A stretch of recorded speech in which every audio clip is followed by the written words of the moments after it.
okosala te obota biso te ntongo yo tie lokolo na mama internet bana na bayaki na nsima biso te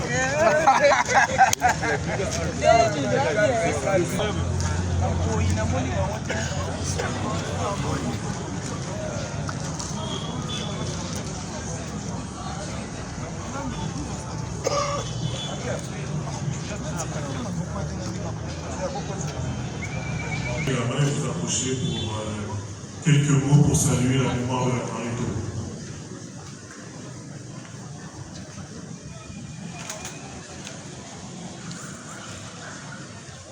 Un membre de famille.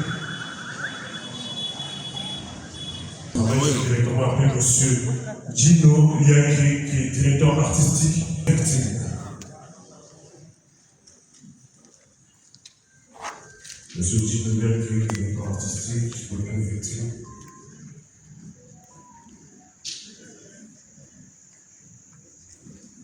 Bonsoir. Bonsoir. Ouais, donc nos condoléances à tout le monde. Bon, un petit témoignage pour Alvarito. Donc, moi, personnellement, j'avais connu son enfance.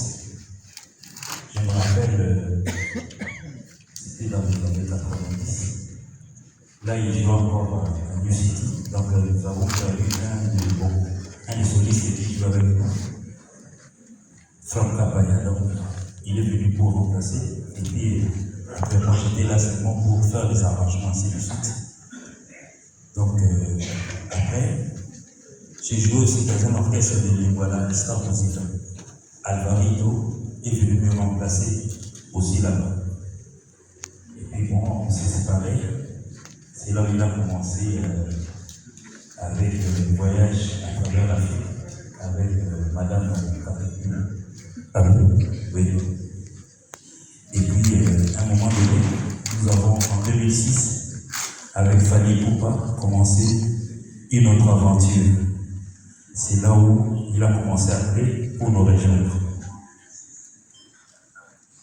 Je me rappelle, moi, Gino, je suis allé l'accueillir au beach Bobila. Il avait en lui un passeport togolais qui normalement donc il devait avoir un visa. Moi-même je suis allé à la commune de Bandal pour lui faire perte de vitesse. Je fais une perte de vitesse pour lui. Rappelez-vous, et surtout tout à la beach Bobila, moi et lui on s'est échangé 7 pièces. Donc j'ai fait comme si je ne le connaissais pas. J'ai dit pièce, lui il est passé. Moi je suis allé faire un tour à l'eau. Et puis quand je suis revenu, je l'ai emmené. Oui, je l'ai emmené à Lingwala. C'est ça qui a été. On a commencé notre aventure avec Fali en 2008. Allô? C'était plus désolant. C'était quoi? Donc, c'était notre séparation qui était douloureuse, mais je ne suis pas ici pour essayer un peu de pouvoir étaler sur ça. Mais c'est un malheur qui nous a frappé aujourd'hui. Ce n'était pas seulement un collègue, il est devenu un frère. C'était mon petit frère. On m'aime beaucoup. Mais auquel je regrette beaucoup sa disparition. Mes condoléances à tout le monde. Merci. Merci beaucoup, monsieur Gino Liagri. Je rappelle que vous êtes directeur artistique de Victime. Après, monsieur Gino Jean, l'artiste équaliseur, qui est aussi dans la salle, qui à son tour aussi va faire un témoignage pour saluer la mémoire de feu Alvarito.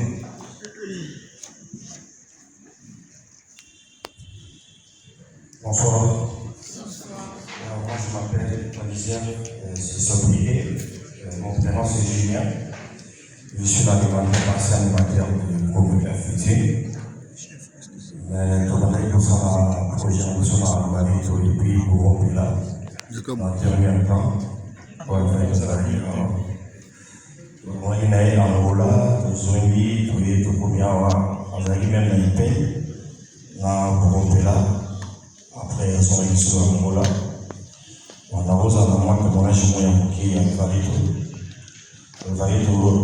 ça a eu un son heureux, et puis à ce caractère, il n'y a pas à ce caractère de jour, et puis soit la ligne vit vraiment trop, soit la presse a dit non, la vie en rose, donc, et puis pour soigner la problème, ils allaient m'en passer, et puis ceux qui ont la partition, il y a guitare.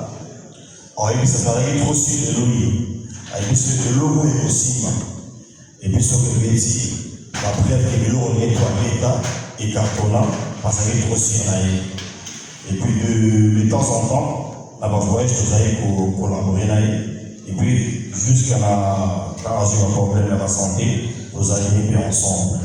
Donc, témoignage de témoin PC, et on a les musiques, aussi, et puis là s'est déplacé pour là, il y a beaucoup de manières sur la première la condoléance en famille. Merci. Merci beaucoup, artiste équaliseur. Un autre témoignage? Maman, oui. Allez-y.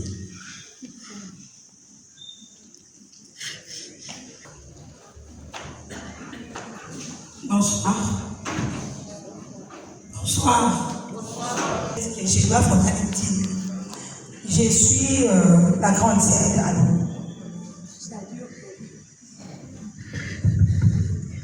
Oui, c'est-à-dire que sa maman, c'est ma tante.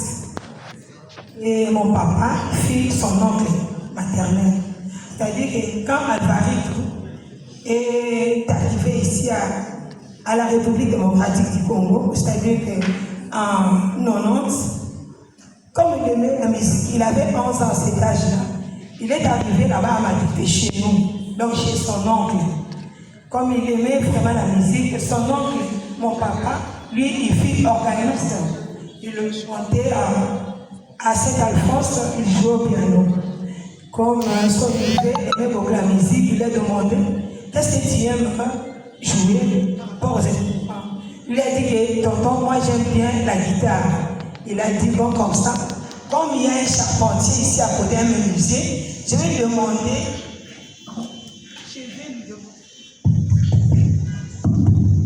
Ok, je vais lui demander de faire pour toi une guitare. Donc, la première guitare en bois qu'Alva a joué dans sa vie, c'était par rapport, c'était à l'accord de son oncle, parce que ma tante, la Salette, révisait qu'Alvarito soit un musicien, quoi. Mais papa a donné l'ordre. Comme papa c'était non, c'est vrai, tante la Salette, la maman d'Alvarito, fut sa grande soeur. Mais quand il a demandé ça, quand il ne s'est pas refusé. Donc la première guitare qu'Alvarito Gondi a jouée, c'était par rapport à l'accord de son oncle qui a donné sa permission, qui a permis. Donc c'est lui qui a donné son baptême pour qu'aujourd'hui, nous l'appelions quoi, artiste soliste Alvarito Gondi. Et je pleure à ce moment. Père,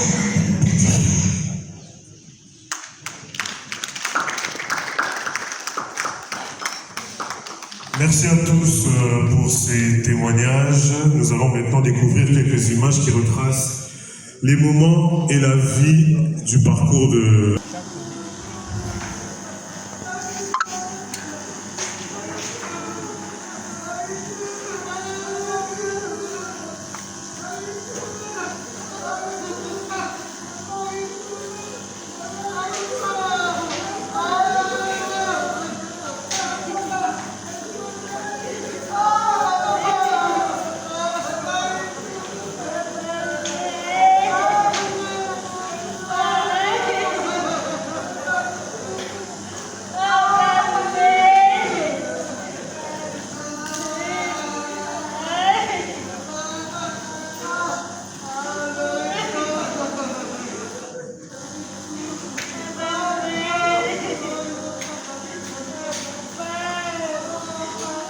Bonsoir, bonsoir, bonsoir la famille, bonsoir Batutu Bola Nabiso na HM Télévision. Toza vraiment na matanga ya ndeko na biso Alvarito, toza na équaliser na asi bomona. Bonsoir équaliser. Bonsoir Fidaz. Moi maloba no pona ndeko na tikaki biso. Ouais, ndeko na tikaki biso très tôt. Vers d'âge. Donc et puis ni sapien quand on est jeune homme, Ezala. Et puis bon, Dieu a décidé, voilà, et donc pour rendre un dernier hommage, à peine arrivé, voilà. Mais surtout que pendant travailler ensemble, bureau pour la mais bien na bureau pour que na mikini, pour mon abotika, ça n'est pas bon, non, en fait, ensemble, nous avons un projet là, boss qui dans Angola. Un projet au voyage aux États-Unis, tout ça là qui me le fait que pour on est Yaka et stopper à ce projet, stopper un projet et on est c'est moi décadence. Mais le projet des années bon, tu veux relancer des projets en haut. Il y a pas, il y a peine parce qu'il y a autant de temps que quand on l'a, il y a une peine dans le German. On a parlé de peine, parce que le projet ça arrive vraiment après Corona, bon mais il va mon projet donc voilà. Je vais relancer en haut et puis pour le mois les mamans dans la boîte. J'ai décidé. Mais on le voit dans votre ballon de biso, dans la spéculation que vous avez fait, on est tanné. Ça dit que c'est un biso, non, on parlera après. Oui. C'est Ali. Ici, pour débattre, pour débattre, tout respecter dans nos amnaïs. Pour que nous soyons les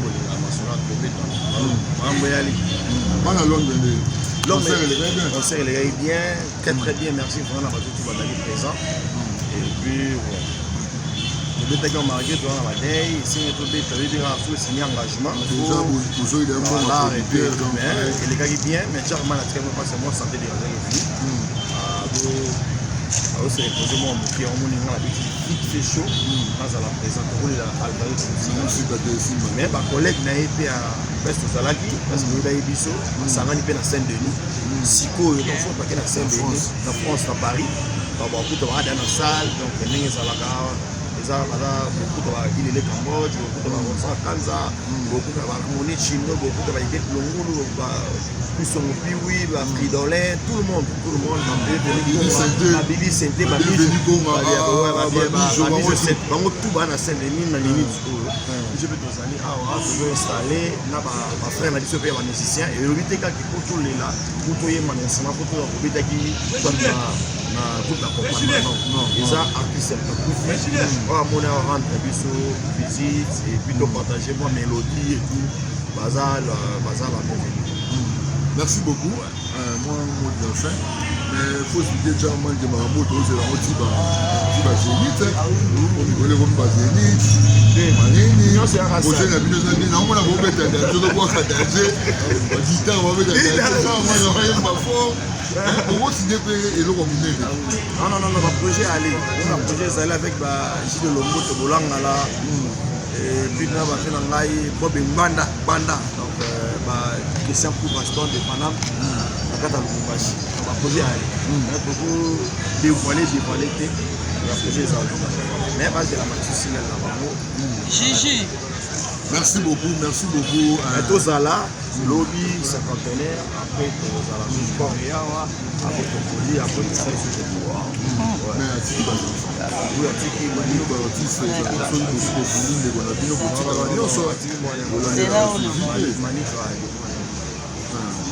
c'est ma bino papa les musiciens pose la charge.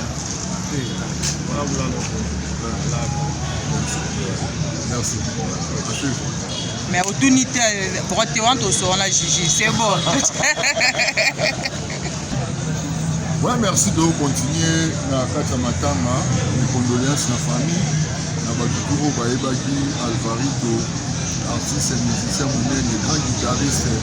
Il y a un peta bena guitare aux autres batouata Balen Prince, batouata Flamme Kapa, donc avec guitariste à Moukete. Bonsoir Neko. Bonsoir. Bon malobano na nini sont souvent en train de travailler. Bon, en tout cas, nous allons avoir ma casse. Et puis, quand on a dit que perdre, tout le monde a valeur d'importance, c'est pas parce qu'il y a maniga mabete ya biso tobengela kola mwasi nga moto alakisanga zali tomasala nga jiye itali na aza 14 epeti oyo aobeta gitare aoyekola gitare naolinga pena klase mingi nakenda ntini naokima klase mpona gitare etomoni ye alingi nde musike parceke yo ozalaka na bamusicien okomema peti oyo te encadre na kwe na yo na bino c'est bon atulinga esekola musique te ekole ezalina sava ce que frère Xavier pesala komisa peti oyo ayebisi vie vyapesi ndenge amenga zali kotina ina epuis jour naomema naokekolise tookeyelwaka dini tokozadena marché naoyebisa ye soki oyekoli bien otangi bien lobi ozala moto monene omata bavion okosala pena vie ya grand star nazala oyebisa ezala ekola classe eso ekomi mpe misi ye tozongi amemi ye epai ya masa na nga moko ayaki président ya mouvement mo stars wana lingwala na lingwala obaseli mo mpe ayaka liusiti na bandalo no bafami na kala mpe nanga ayebaka ye nde wana kala makasi kala mpe na kala na lingwala stars mokita masa na nga ayaki président ya misi pembele ayeba blaise aobeta pa blaise donc masa wana ayamba peti wana ati ndenge omoni ayo place ebimisa ye donc encadrement wana donc ye na otambola ye na kati ya kar 14 ans donc na 14 ans déjà anaograde otie na ina azobeta danger barel wana neti génie mobo nazoyebisa yo epuis na époque wana peti yango otya tentire na motu zwa siko akuta pichos peti agola mofu el pare si beta na ye wana masa na ye bikapa oyo otala na rebe na lingo masa na ye oyo otali na rebe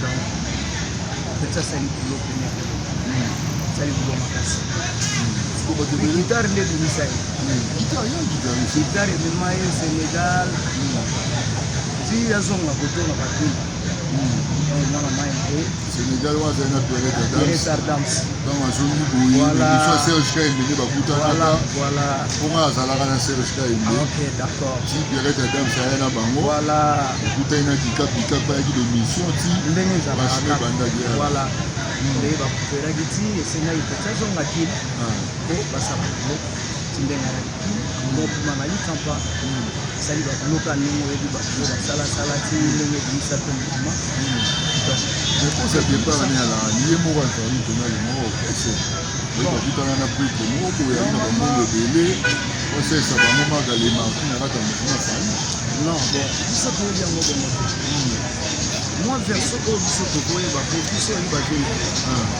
donc ça veut dire akomo réclame moi badroit nouveau par rapport ya babulo ndenge esalaka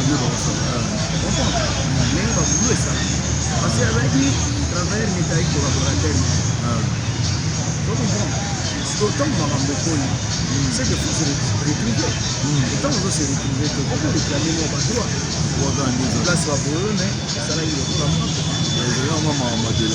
kasi yango kaka oyo osala bulo modeba na ye na mutile ezalaki yaya aya boye tya mutile poa omutinaka na groupe c'est ça c'était comme ça c'était comme ça donc si autaki bakotaki ti aya basolaki na mwana ma wana mpe na mouvement pene ezakele wana mouvement wana esalama wana bebandeli wana ebandeli ye azalaki lokola cofondateur ya makambo po ya kotsapwa comprendre parce que bulo esili makambo epesami bulo esili parce que faut gagner peut quelque chose c'est autant quelque chose demo akomo réclamer yango wana eza vrai cause ya départ mais c'est ça eza nango te azalaki koya koyebisa bondeni atikala ye na etats-unis azalaki koya koyebisa biso badenevie kuna makambo esimba talaka palaki eza te kara vrai eza te osile nde nga na lima osola na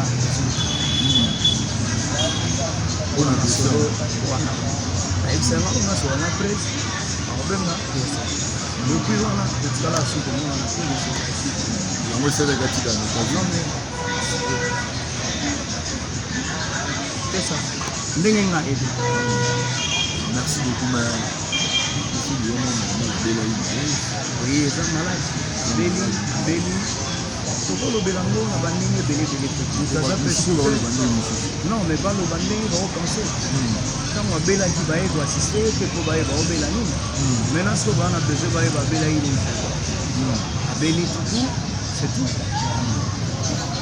merci tozwa mpena maloba okote po tala c'est ça donc kati pena ya bakati tokutani bongo la prochaine atalobi tocontinue masolo otambala simboye émission tofandi oyo esike mpena makambo eza ebele ya koloba tosola ngo kaka d'accord apres matanga toluka fo tozola mpe makambo yango ebele wana merci